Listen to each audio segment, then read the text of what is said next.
Recognize Ms. Brown. Wow. Thank you, Mr. Chairman. And I truly thank the Postmaster General for being here today.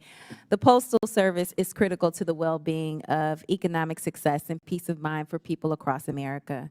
Congress took historic bipartisan action to reform and improve the Postal Service in the 117th Congress, yet the USPS is still lagging with underperforming response times, funding gaps, and delayed upgrades.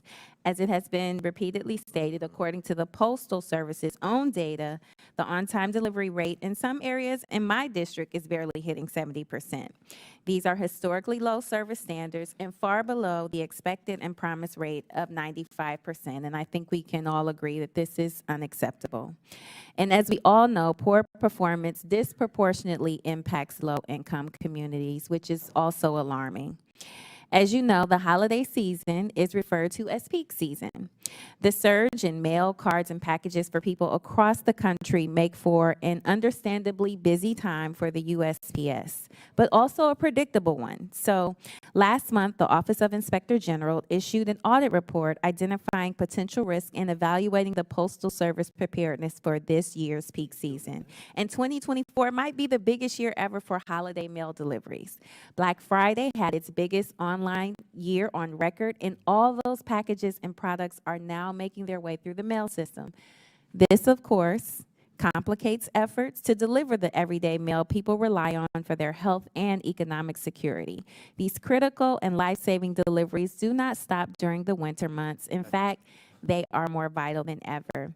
So, Postmaster DeJoy, how are you balancing the holiday surge with routine essential deliveries? Thank you for your question, Congresswoman. We have added a significant amount of processing capability around the country with conveyor systems and new plant openings, throughout the nation. We also have redefined our transportation methodologies and practices, adding a significant carrier base across the nation. We also do this because of our stabilization efforts within our staffing. We did not have to add. We were adding 50,000 people a season when I got here. We added about 7,000 this year. So we are moving product throughout the country in a line. My position on the service standards are the service standards, our measurement practices on service standards are ludicrous, and we're getting them changed. This is why we filed something. But 50% of the mail and packages will be delivered a day in advance in the standard, 85% on time, and 95% within a day. And while we're making all these changes, that is a pretty good, outcome for the magnitude of what we're doing. We will watch this as it gets closer to Christmas, and we will do accelerated processes to move it even faster. Thank you very much.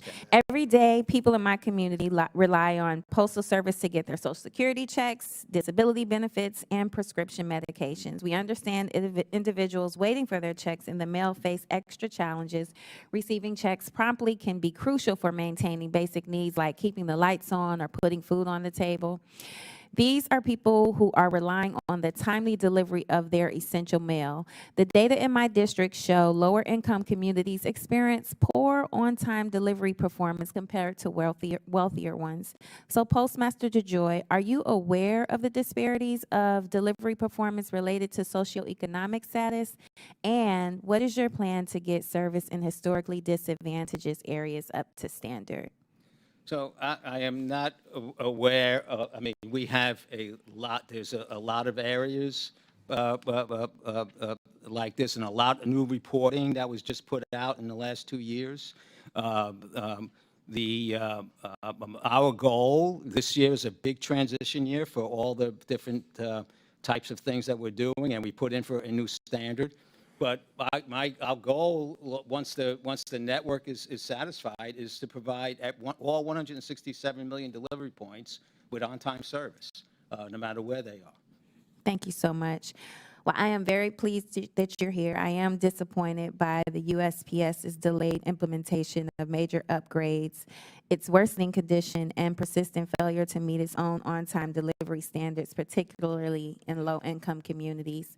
I think we can agree that this is no way to run a critical agency delivering necessities to individuals in all of our districts. But again, I thank you for your service and your being here to address these needs, and look forward to productive conversations on how we can improve this vital institution. And with that, Mr. Chairman, I yield back.